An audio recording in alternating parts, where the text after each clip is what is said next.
美術館冇去過，都未開，整得咁多年都未開。我唔識乜嘢嘅博物館同美術館，我就係識一個太空館，見到天上嘅星星，嗰啲很好闊，好靚。蠟像館啊，係咪啊？喺咩劉德華嗰啲啊，係咪啊？去過中文大學咯，睇個女嘅藝術展品咯，其他唔知㗎啦。I would expect an art museum is an unique and modern construction. 幾大，好靜嘅，冇乜人嘅。好多文青會出現嘅地方咯，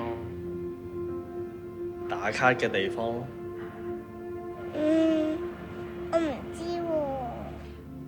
我喺博物館會期望見到一啲比較出名嘅展品。Maybe some paintings, but also some sculptures, some installations, perhaps some video art, a wide variety of things.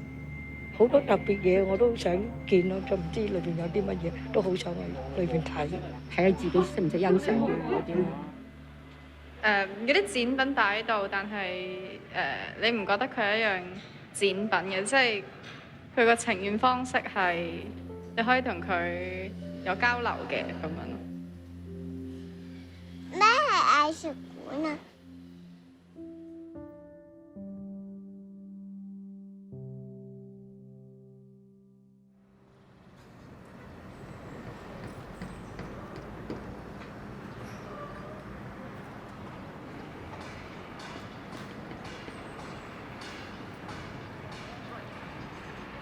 大概喺2000年咧，我哋政府咧就成立咗一個文化委員會。咁當時個委員會其中一個主要嘅建議咧，就係發展一個西九文化區。咁當時我就係被邀請做呢個博物館委員會嘅主席。咁我哋就2006年咧，我哋就係publish 咗呢一個 proposal 啊。咁我哋當時個委員咧，大概有10幾20人咧，都係文化界、藝術界嘅代表啦。咁亦都係開咗好多討論會。亦都喺文化藝術界亦做咗好多諮詢，咁我哋就係2006年咧就係做咗呢個 M 價嘅報告。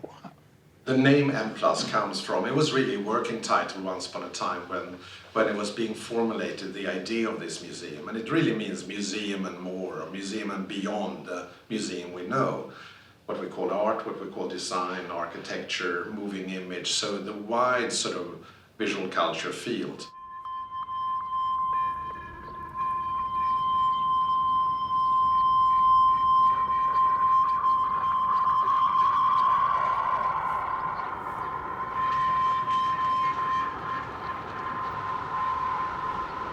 We've always been experimental on one hand, looking at the first mobile Mplus exhibitions actually on West Kowloon site before we became building site, and while also looking at bringing exhibitions into the city itself as pop-ups. 見到個周大福咧，20年代咧都係周大福嚟嘅呢度。咁你過咗呢度咧，就係以前咧。喺2009、2010嗰段時間咧，咁我同當時嘅 Mplus Director Lars 咧，我哋都喺海外即係拜訪咗好多出名嘅建築師。咁我哋大約係邀請咗50間建築師做一個 expression of interest。咁最後我哋係 shortlist 咗6間公司參加個比賽，其中3間係亞洲地區啦，3間係歐美地區。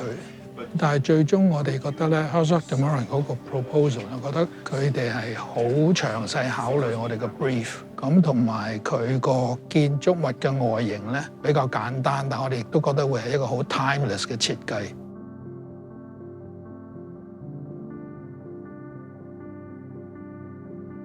咁仲有一點咧，就係我哋參考過喺世界各地做嗰啲建築設計咧，冇一個固定嘅風格嘅。佢係每一個 project 咧，佢都好考慮當地嘅環境啊、文化啊、背景啊。咁我哋都幾喜歡呢一點。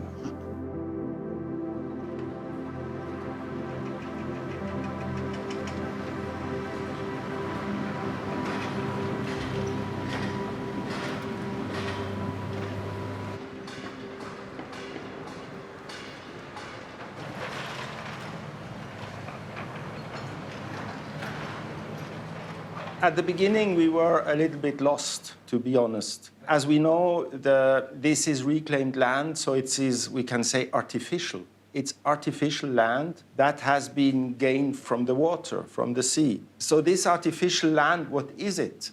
Then we discovered 3 or 4 dotted lines, and we understood that this is the metro tunnel, which goes under our site.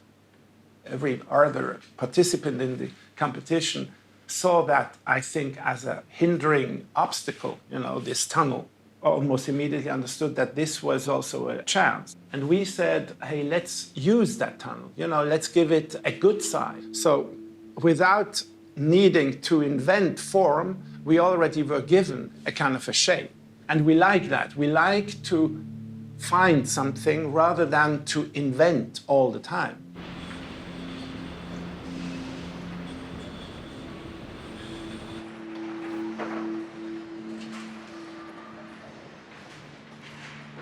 Because in the competition brief, the tunnel was seen as a problem, something that should somehow be avoided from a technical point of view. If you then decide to expose it, then you need to find another solution, and that's bridging over. And knowing that this tunnel is then also running diagonally through the site, under the building, there is a quite big part of the site where you cannot bring vertical loads to the ground.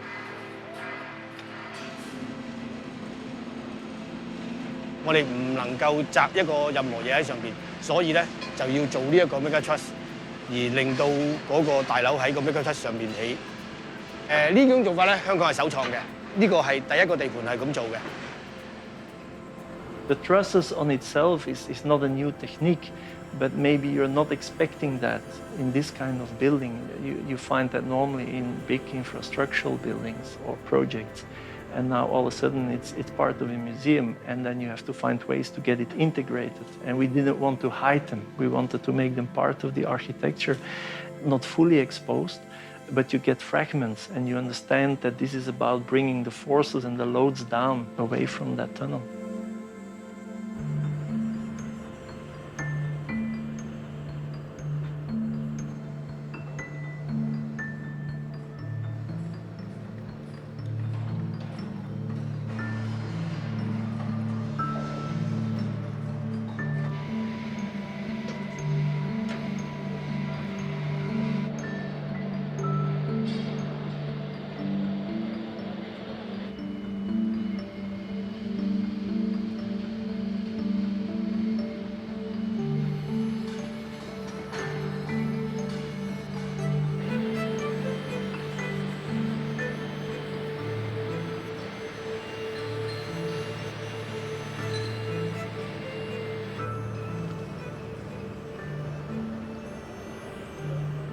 Together with this horizontal slab or horizontal volume, with this upside-down T-shape, this gives the identity to Mplus. You don't know any other museum who has that.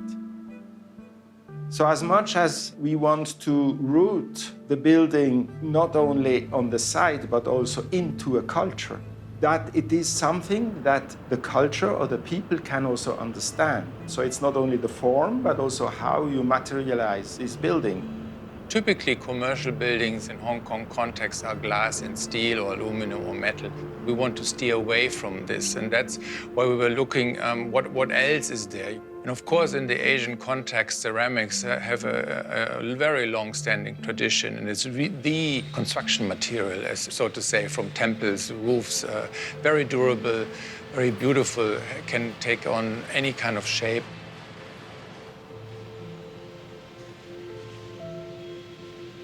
Factory is located very close to Florence, but at that location there's a strong culture and a history of working with ceramics.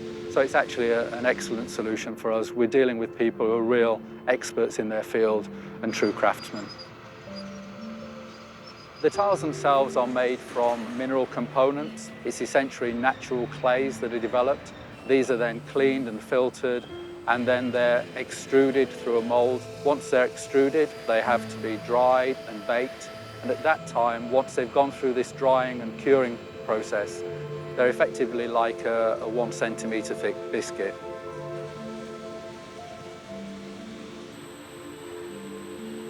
in early mock-ups we found out is adapting very well to the different light conditions. So it can be really dark, almost black at some times, and can be almost golden, olive kind of color, like depending on the sun and the time of the day.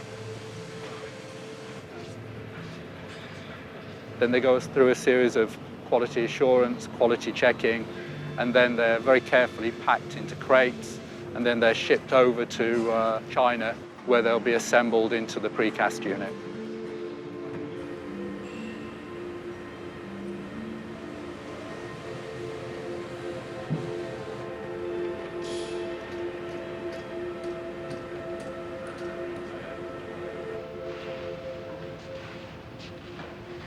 因為你知香港係亞熱帶地方啦，每年都有10個8個颱風會嚟到啦。咁佢嘅 performance 咧係要 achieve 到過去嗰50年嘅平均風力。我哋而家測試咧，其實每一個測試咧都去到平均風速去到100，咁其實係喺度 simulate 緊當10號風球嘅時候，嗰個 building 會遇到嘅雨啦、水啦嘅一個襲擊啦。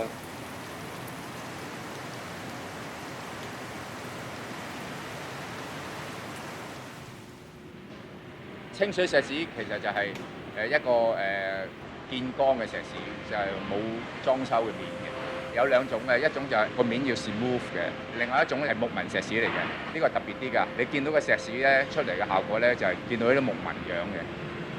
我哋製作都分幾級㗎，要刨，要揀木，咁然後先做製成。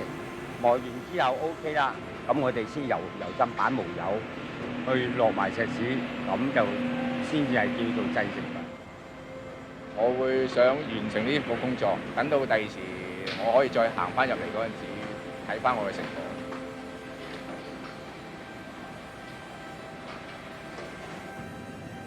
Ground floor, we picked specific vertical elements and introduced, like for example, where we have mechanical systems and ducts behind, which we clad with this ceramic cladding, which is a reminiscence or is the same we're using also for the facade outside. And therefore we bring suddenly something from the outside to the inside of the building, and that also blurs again one more time these boundaries between inside and outside.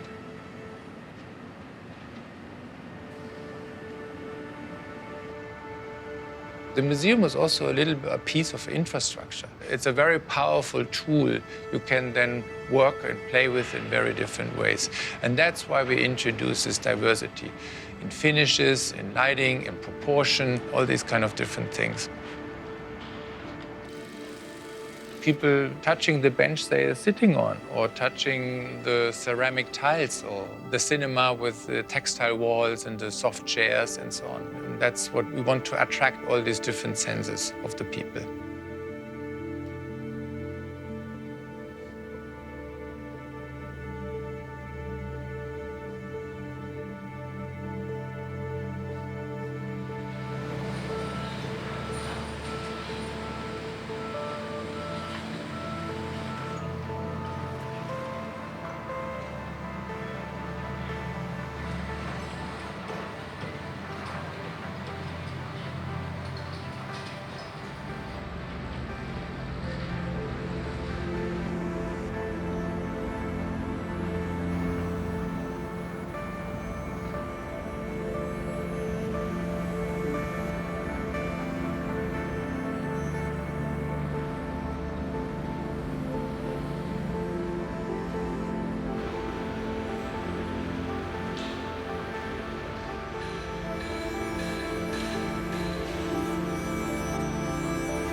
Surrounded by high-rise, you cannot compete with them.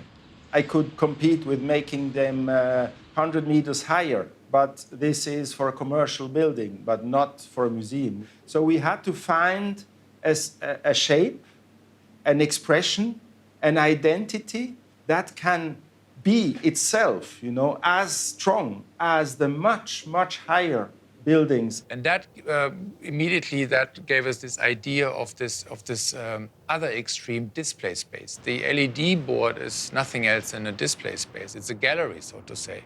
It's the most visible galleries. It's the gallery which is visible from the other side of the island.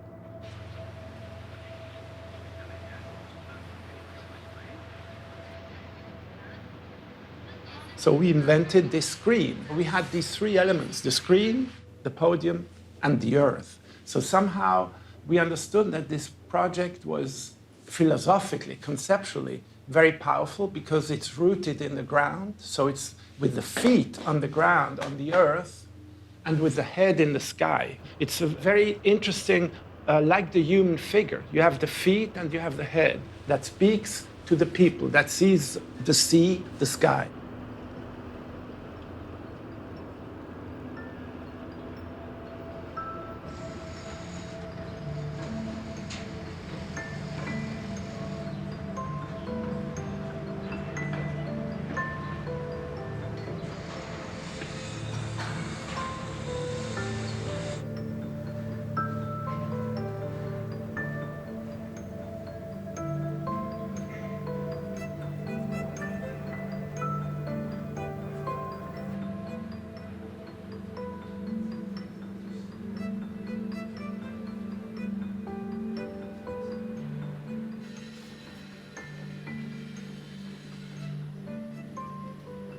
I think what the visitors Mplus will find really surprising and striking is how the experience of the building inside is so unexpected and very different from what you might expect from outside. The building is filled with light, it's transparent, and it's extremely airy. The architect brilliantly used these cutaways on the floor plate between the ground floor and the basement, as well as the second floor where most of the galleries are. And the cutaways also create this soaring height of different dimensions. Sometimes it's more than 20 meters high.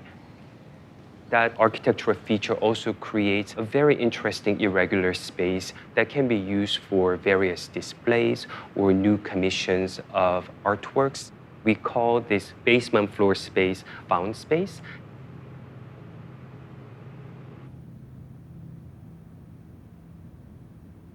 Mplus is a very expansive building. It's 65,000 square meters that encompass many, many different kinds of spaces and functionalities.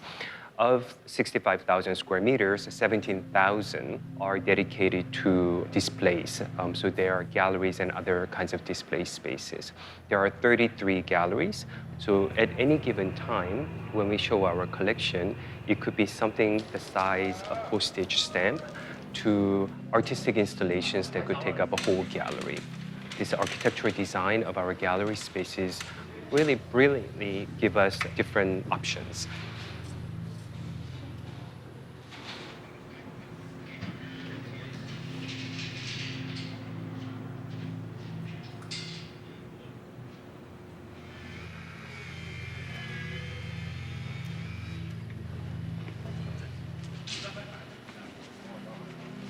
The fact that we have such a wide and diverse range of spaces already sets us very well prepared to show numerous facets of the Mplus collection.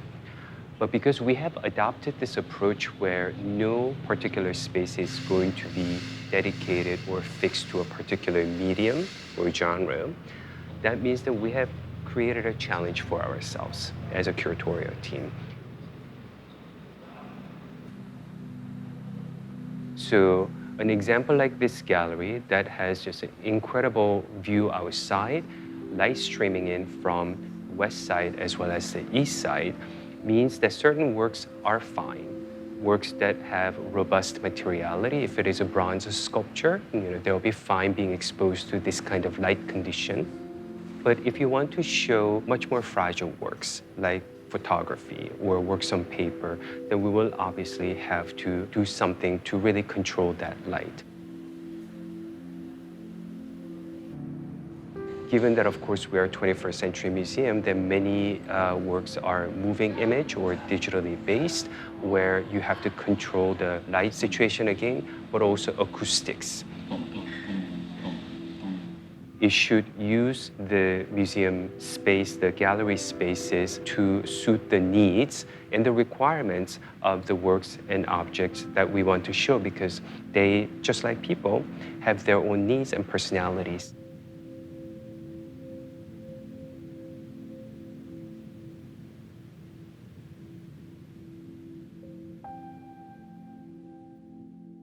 At Mplus, we include experts in the area of learning and interpretation, learning and engagement with the different stakeholders and different communities.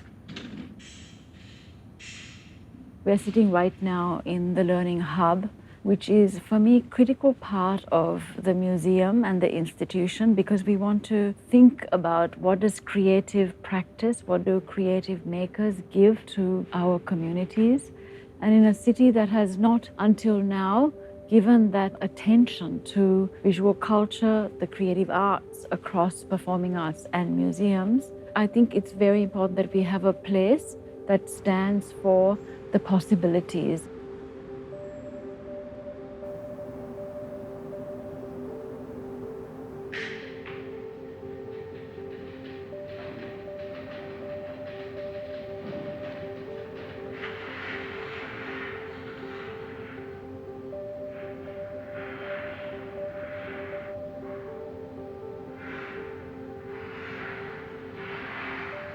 So CSF stands for Conservation and Storage Facility. It includes storage spaces, conservation laboratories, and a photo studio, among other things. During the whole time of the planning for the museum, there has been a lot of work that has been happening, not only with the collection and the preparation, acquisition, even conservation. We've also been working on exhibitions. Conservators are specialists in certain materialities. They get trained on these different materials, like be it specific type of objects, like wood or metal, or paper-based materials, photography, painting. So they are specialized, trained people. But then when they come into a collection like this, they end up working very collaborative. Part of the work they do is they look at the objects, inspect them, and check on their condition, how they are. Are they going to be ready for display to show to the public, or do they need to have some treatments in order to be stable and presentable within a gallery, for example? For us to design the CSF with the architects was a journey. We had to come together into finding a way to get a building that was matching the architectural intent whilst actually matching the operation. So it was a very fascinating process to go through. But then you're fighting against your climate here, right? A very high humidity and temperature. You know, you have to build a very robust building, which is the one we're sitting in, and that is, it really is a bit of a concrete bunker, which means it helps with the sustainability and efficiency, energy efficiency of the building. It's necessary to understand that conditions inside the building have to be quite stable for the collection to be preserved for future generations. I think the facility was all designed thinking about the collection, which is a very diverse collection, because it's visual culture, so it's not only art, it's much, much more than that, which means many different materials, and each different set of materials require different conditions to be stored and different specializations to be preserved for conservation purposes. So I think we were very lucky that we could actually have our conservation storage facility close to our building, and that makes it a much more efficient operation for us in the future too.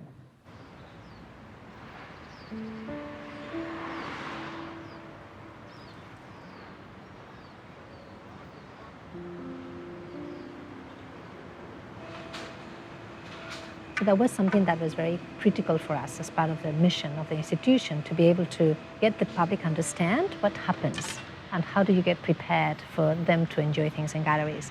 So one of the ways we worked on it with the architects was by providing the CSF building with a special space, which is at the ground level. And so it's actually a strict level. People can walk past and look at it. It's a very, very big window, and it looks like a showcasing, like a window shopping type of thing. And the thinking has always been that it'll be a way to get a glimpse to the back of house. And it's a way for us to bridge that, to bridge the operation, right? You have this very big concrete building that's in front of the big museum, and giving people a sense of what goes on behind that big concrete building, you know, what goes behind scenes.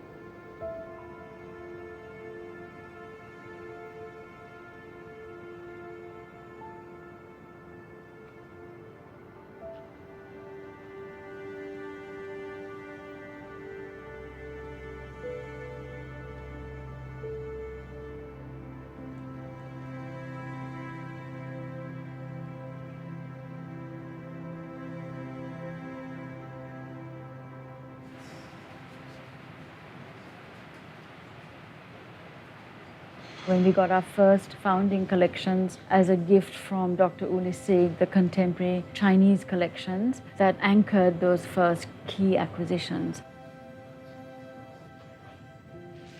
So when you donated the work to Mplus, you know there were a museum here now. How do you feel this reality for this moment compared with 8 years ago when you have this commitment to donate to Mplus? Of course, I didn't have a very precise idea in which type building it would end. Of course, this is, as good as any imagination I may have had at the time.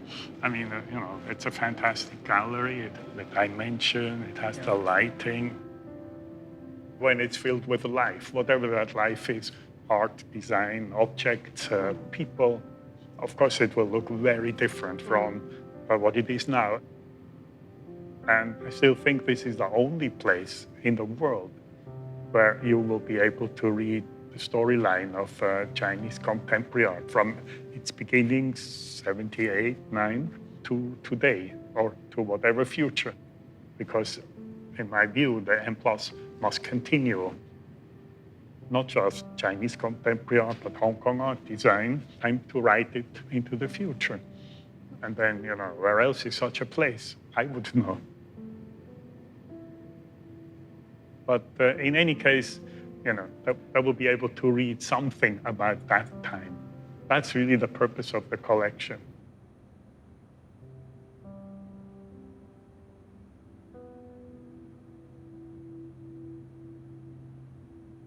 When Mplus opens, it is the next phase of another beginning. Mplus is far more than a building. It is people, it is program, it is collection, it is an interaction and a relationship between audiences and content. It's a museum that's sited in a public park, so the relationship between public open space and institution is another relationship that I know as a team we will really think about amplifying. Visitors, for me, are extraordinarily important part of the relationship of the institution's meaning. Without people, the purpose of the institution is critically lost. We want to have an inviting space. The museum is not like a door or a gate which says, come on, you are outside, I'm the museum. No, the contrary is the case, that we want to have this covered plaza in the museum itself. There are so many different possible journeys for visitors. We could be a place where somebody might want to just spend an hour of free time that they may have. We could be a place where a family comes to spend half a day or all day. So this is a place where you could choose to go to one particular thing to see, but also you can have multiple diverse experiences in any given day. I think one aspect is really this idea of curiosity. I think we really want to lure people in and almost like kind of provide them a protected space from sun and rain and, basically just a space where they're happy to go, and then they will discover things. Looking down into the found space and then looking up and understanding the full building. There is this one moment where you can really see all the components. You understand the podium, which is hovering. You see the tower through the skylights. You see how the structure reacts to things.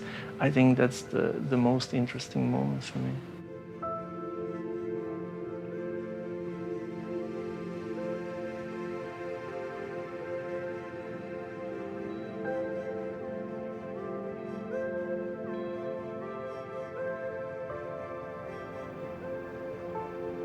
It's the first time that we do a museum which is also founding an institution at the same time. The institution is as new as the building. So we as architects, we were part of this process, of this evolution of making the building, but also helping build an institution. That was a challenge, but was very interesting and was leading to this amazing group of curators and directors for the different fields of visual arts. Now together will populate, animate, stimulate that architecture.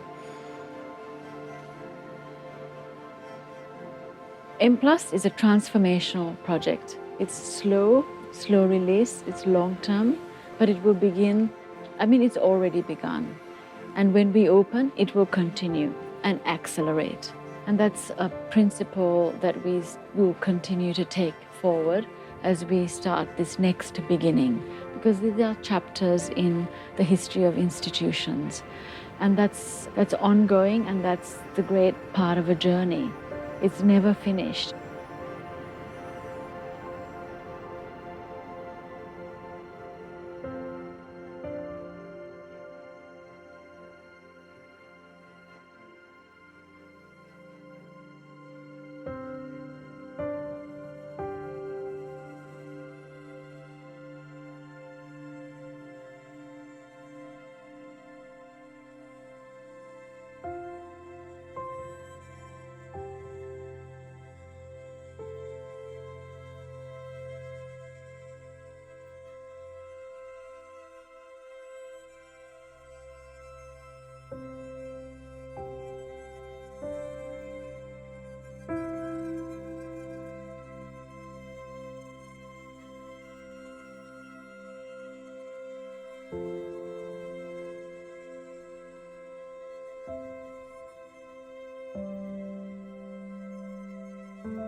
Thank you.